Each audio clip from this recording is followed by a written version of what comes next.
The ex-wife assaulted me and tried to strangle me. Earlier this week, my ex-wife attacked me in my home. There was a verbal argument when she came to pick up our daughter for her day, which culminated in her grabbing my throat while I was holding my daughter in my arms. She was arrested and charged with battery. I don't quite understand how the law works with respect to strangulation and have a couple of questions. First off, she is smaller than me, and because I wanted to move my daughter to safety and not get hurt, I was able to break free pretty quickly. Maybe 3 or 5 seconds of her holding my throat with her hand. She left a very visible red mark wrapped around my neck. I declined medical attention at the time because I was afraid of the cost of having it looked at. Now I know that she would be liable for those medical costs, but hindsight is 20/20. The red mark remained the entire day, and the one after only started to fade by the 3rd day. Pictures were taken by both me and the investigators immediately after the incident.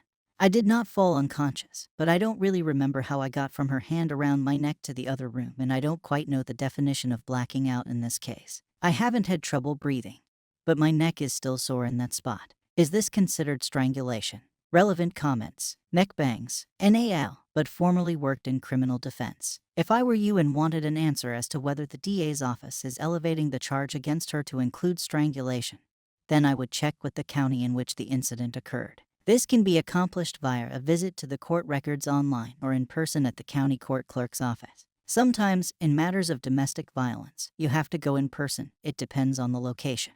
Do you have the case number? OP. The exact charge as of now is the battery of a household member. The police report is not available yet, and the DA hasn't been able to evaluate the evidence, if I understand correctly. The situation was basically that she and her mom came into my house and verbally assaulted me with my daughter in the room. I tried taking her out of the room, and my ex grabbed my throat to keep me from leaving the room and to give my daughter to her. She arrived unannounced and before the standard pickup time. Update. My ex-wife attacked me in front of my daughter and was arrested. I regret forgiving her. A few months ago, my ex-wife came into my house and strangled me while I was holding my 2-year-old daughter in my arms. Now I'm struggling with PTSD, depression, and anxiety, and it feels like my inner and outer worlds are falling apart. I have great resources and support systems and everything I should need to get it together, but I just can't. It all started when we got into an argument about enrolling her in a private daycare or school a few days prior to the incident. She decided to sign her up without my consent. It's frustrating to think that a somewhat small incident led to all of this. I confronted her, saying I wouldn't be taking her to the school because I did not consent. There is also a religious aspect to this school, and as my ex and I are both atheists, this bothered me. I tried calling the school to disenroll her, but they required both parents' consent to do so. Why they didn't require the same to enroll is beyond me. On our switch-off day, my ex came by my house to pick up my daughter as usual. This was our marital home that we were in the process of selling.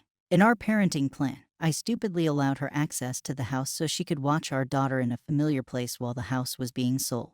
My ex would sometimes give me a heads up but would usually just show up at the house, let herself in, and wait around until my little one was ready. I tried to get her to stop letting herself in, but because the court doctor said she had access to the residence during the day, there wasn't much I could do about it beyond asking nicely. My ex was also straight up stealing things from my house that were not hers, but that's another story. When she got to the house on that day, she knew there would be an argument about the school. I wasn't going to stop her from taking my daughter to daycare or school on her days of custody, but I had no intention of doing so myself and was fully willing to go to mediation over it.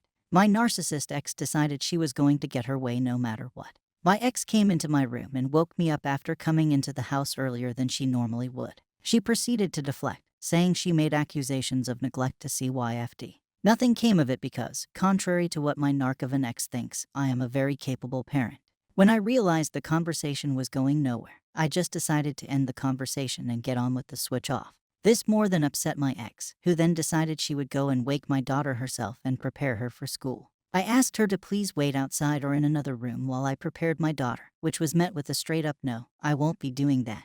And I started angrily walking to my daughter's room. At this point, fear started setting in. I know that I am a good father, but my ex wore down my self-esteem over years of emotional abuse. I was worried that she was going to take my daughter, and I wouldn't see her again, regardless of how irrational it sounds to me now. I ran to my daughter's door to try to create space between me and my ex, but she pushed me out of the way to get in. I was in full panic mode at this point and just wanted to get my daughter away from her, so I quickly moved to her bed to gently wake her before my ex could. I know that adrenaline was high and decisions were made in less than 10 minutes, but I'll regret not just letting my ex do what she wants for a long time. When I got to the bed, my ex started screaming and yelling that I shoved her and called in her mom, who was waiting outside. They both stand in the doorway, screaming at me to give them my daughter, who, at this point, is in my arms and mostly asleep still. I couldn't bring myself to just hand her over, so I asked them to please leave, as this is inappropriate. I actively asked everyone to please take a step back as things were getting way out of hand, but they couldn't hear me over their own screaming. At this point, I decided I just needed to get my daughter to a safe, neutral place so that everyone could reset and so she could be isolated from what was already becoming a potentially traumatic experience. I tucked my daughter into my chest, put my head down, and tried to walk past them. When I got to the doorway they were standing in, my ex shoved me into the wall, put her hand around my neck, and tried holding me down. I'm much bigger, so I was able to break free without touching anyone and get into another room with my daughter still in my arms. At this point, I knew I needed to call the police, despite how terrified I was of what might happen. This wasn't the first time she committed violence against me in front of my daughter, but it was the first time since the divorce. I was so afraid that my ex would twist everything, and that I would be arrested that I almost didn't even call. I didn't even realize the red marks around my neck from being strangled until after I made the call. The cops came, took statements, and ultimately arrested my ex for battery. I got a temporary restraining order against her immediately after the police took her away, and was faced with an impossible decision. What do I do now? I didn't want to fight for full custody. It's important for a developing child to have their parents in their life.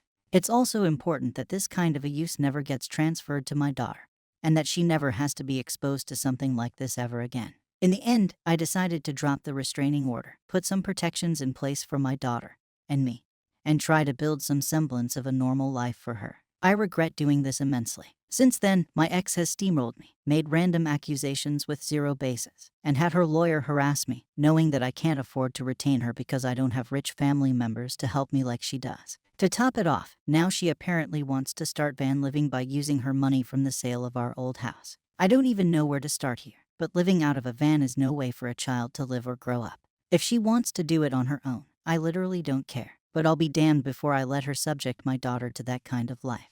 I feel like there is no end in sight, and I question every single decision I made leading up to that day, in the moment, and afterwards. It's been affecting my work, and I have been struggling to connect with people emotionally. I'm just lying around depressed, despite having a new house to put together. I have no idea what the future looks like, and I feel like I lost a part of myself after what happened.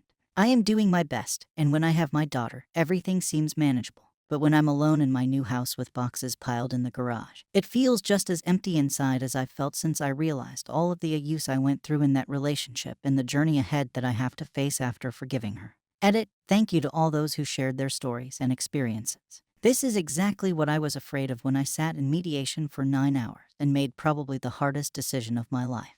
I didn't fail my daughter, like I've been telling myself, but I have a lot of work ahead of me to make sure that stays true. I did what I thought was right, and one of the lessons I learned is that self-sacrifice isn't always the right solution. For those who mentioned it, I have been in therapy since before the divorce. My mental health was improving significantly until the assault happened. All of the coping skills I've built up have been ineffective, and I'm working to build new ones along with stronger support systems. If I was able to keep up hope in her changing from her abusive ways, then I could absolutely keep up hope that the future will be brighter through my actions to protect my daughter. I may have misjudged, but that doesn't mean I need to compromise who I am. Relevant comments. Wasteland Mama. Agreed. It took my daddy years to get custody of me, and from age 8 to 12, I was stuck living with my mother. I am 42 now and still in therapy, trying to unpack all the trauma from those 4 years. I am so grateful Daddy never gave up, and I wish he'd gotten me sooner. The Lord only knows what kind of train wreck I would have grown into if it weren't for him and his steady influence. And my mother wasn't even violent. She was just neglectful, self-centered, and histrionic. Please, please, please fight for your little girl. OP. I'd sacrifice everything for my baby girl. Thank you for sharing your story. It helps center what my actual thoughts are versus the years of abuse overriding my inner voice. I've kept an extremely close eye on how she is doing, and I'm proud that I was able to protect her in that moment. Every night before bed, I tell her Papa is here for you, Papa will take care of you, and Papa will protect you. I don't ever want to fail her on any of that. Part of it is me thinking that she actually loves our daughter as opposed to never truly loving me. And that is the difference in my head. But that's just hope speaking, not logic. Canadian Jedi Council. Your priority is your daughter's safety. She cannot be spending her days in the back of a cramped van with a person with a proven history of physical violence. Go for full custody. When your ex inevitably burns through her money on gas and van repairs, she can move in with her parents, I guess. OP. She lives with them currently but has bought a van she is repairing for her build and posts constantly about van life. This is information I've been able to gather so far from social media, but nothing that I believe I could use in a custody case. Reads too much. Can you get the restraining order reinstated or get a new one? Fight for full custody. This woman is clearly nuts, and it's more important that your child have a healthy home life and stability. It's better for her if she has one good parent full-time than to split it with someone who will not have their child's best interest at heart. Your child shouldn't grow up with someone who thinks violence and bullying are the way to get what they want. What happens when your daughter is old enough to tell her mom no? When does she have opinions that your ex doesn't like? Can you guarantee she won't get violent with you? Your kid comes first, so it's time to realize that shared custody isn't what's best for your child when your ex is the way she is. Fight for your child. OP. I want to fight for my child, but she loves her mother. She was a son during COVID, and while I get what you are saying, the best solution in my head at the time was for her mother to get better. It seems silly now, and the answers here seem so obvious, but reality is that I am the father, and all of my support systems at the time urged me to resolve this so my daughter could still have a mother. I'm not sure if I'd be able to have it reinstated, as dropping it was part of mediation. I retained counsel temporarily to get advice and get through mediation. I simply don't have the money to fight against the full team of lawyers her family hired to get her out of this mess. My daughter means the world to me, and I'm honestly not sure if I have the means to give her the best quality of life as a single parent. I'm working on getting myself out of this rut so that I can move on from the pain and be the best parent I can be. All incalicious. She will attack you again. You need to then press charges and think about your child being removed from a violent person. You cannot ever think that she will not lay hands on the child if violence is her response to pressure or emotion. Especially now, she is being vindictive, no matter the cost, and showing signs of an unstable life. You should be unrelentingly angry with yourself and your ex. Start protecting yourself, and in turn, this will protect your child. OP.